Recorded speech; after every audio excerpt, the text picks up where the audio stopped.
क्या विवाह में समस्या आ रही है? रिश्ते तय नहीं हो पा रहे हैं। रिश्ते तो आते हैं, बातें बनते बनते बिगड़ सी जाती है।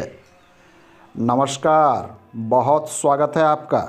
मैं हूं आचार्य सूरज शास्त्री और आज हम जानने के प्रयास करेंगे वो कौन से ऐसे चिन्ह हैं हमारे हथेली में जो विवाह में विलंब कराते हैं, रिश्ते तय नहीं हो पाते हैं।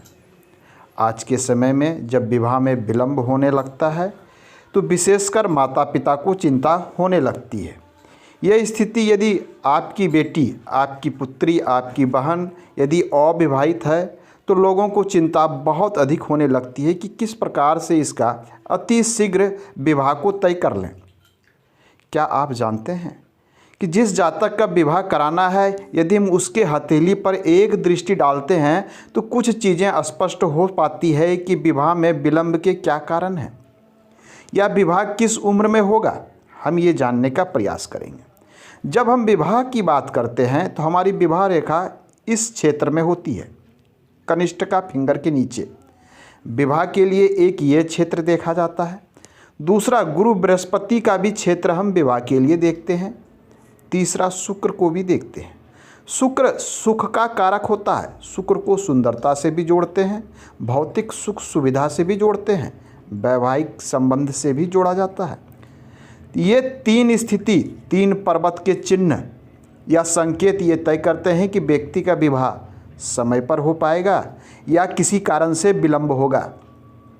जैसा कि इस हथेली में आप देख पा रहे होंगे कि जातक के गुरु पर्वत पर एक स्पष्ट काला तिल दिख रहा है।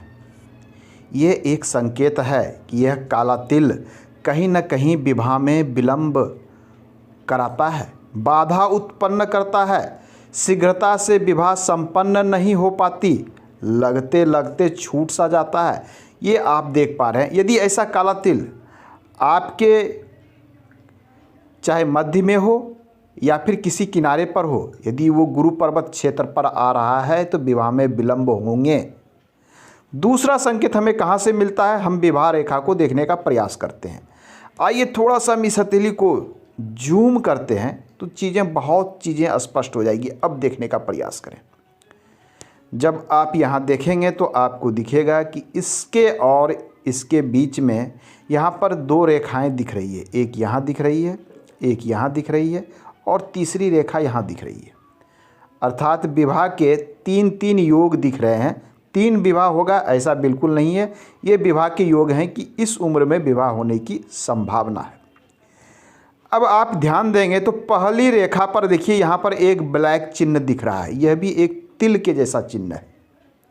यदि विवाह रेखा पर काला तिल हो या धब्बा हो, इसका अर्थ है कि विवाह विलंब से होगा, शीघ्रता से विवाह संपन्न नहीं हो पाएगा।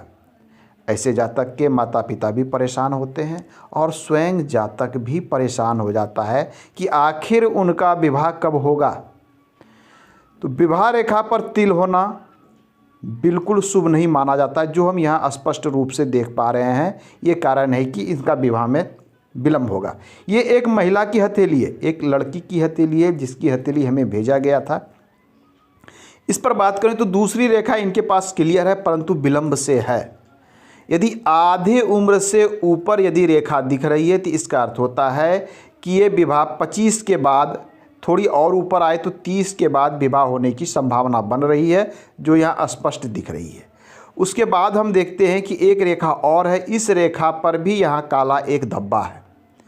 तो ये विवाह में विलंब होने के इनके हथेली में तीन तीन कारक दिख रहे हैं, गुरु पर्वत पर और विवाह रेखा पर। यदि इस प्रकार से दो तीन संकेत आपके हथेली पर उत्पन्न हो रहे हैं, इसका अर्थ है कि विवाह में परेशानी और समस्या दोनों लगी रहेगी। आपको किसी अच्छे पंडित से मिलकर अपनी कुंडली का विश्लेषण करा के उचित उपाय अवश्य करना चाहिए। अब आइए अन्य चीज़ों को समझते हैं कि विवाह में विलंब कब हो जाता है। जैसे कि देख लें कि ये आपकी यहाँ पर विवाह रेखा के संयोग वाले चिन्ह है। आप देख पा रहे हैं कि आपकी विवाह रेखा, इसको यदि हम दो भागों में बांट दें, आप यदि पुरुष हैं तो यहाँ से यहाँ तक 50 वर्ष का कैलकुलेशन करेंगे और गर्ल्स हैं, लड़कियां हैं तो आप यहाँ से यहाँ तक, पुरुष हैं तो 60 वर्ष और महिला हैं तो 50 वर्ष का कैलकुलेशन करेंगे। आपका विवाह रेखा यदि आधे से ऊपर, यदि ये 50% मान लिया जाए, इसके बाद आधे से ऊपर इस भाग में है तो इतना तो तय है कि आपके विवाह में विलंब होने वाला है, आपका विवाह देर से होगा। आप देख पा रहे हैं कि आपका विवाह रेखा तो है, परंतु विवाह रेखा पर कोई क्रॉस बन रहा है। इस प्रकार से यह स्थिति भी बताती है कि आपके विवाह में विलंब होगा। आपका विवाह यहाँ से निकला तो है, परंतु वो ऊपर की ओर मुड़ गई है। यह स्थिति भी बताती है कि आपके विवाह में विलंब होने वाला है।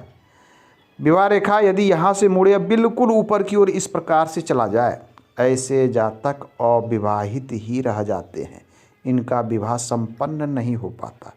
यदि किसी कारण से इनका विवाह संपन्न भी हो गया तो विवाह विच्छेद की संभावना बढ़ जाती है। विवाह रेखा पर द्वीप बनता हो, यह स्थिति भी शुभ नहीं मानी जाती। ऐसे जातक के विवाह में भी विलंब होता है। विवाह रेखा बहुत पतली सी है, कमज़ोर सी है, टेढ़ी मेढ़ी सी है, ऐसे स्थिति में भी विवाह में विलंब होता है। ये तो हुई रेखा जिसे हम देखकर ये जान सकते हैं कि जातक के विवाह में विलंब होगा। उसके अलावा हम देखते हैं शुक्र पर्वत की स्थिति क्या है। यदि आपका शुक्र पर्वत शुभ है तो वैवाहिक सुख आपको जीवन में अवश्य मिलेगा।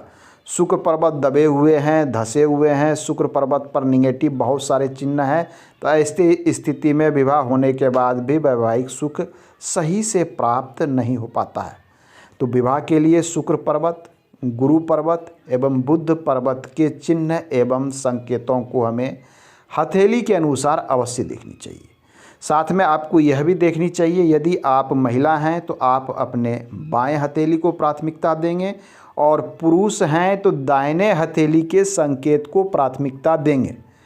अंतिम निर्णय पर पहुंचने से पहले दोनों हथेली के संकेत को हमें भली भांति देखना चाहिए। आज के अंक में इतना ही, मिलते हैं अगले अंक में, पुनः बात करेंगे हम। धन्यवाद।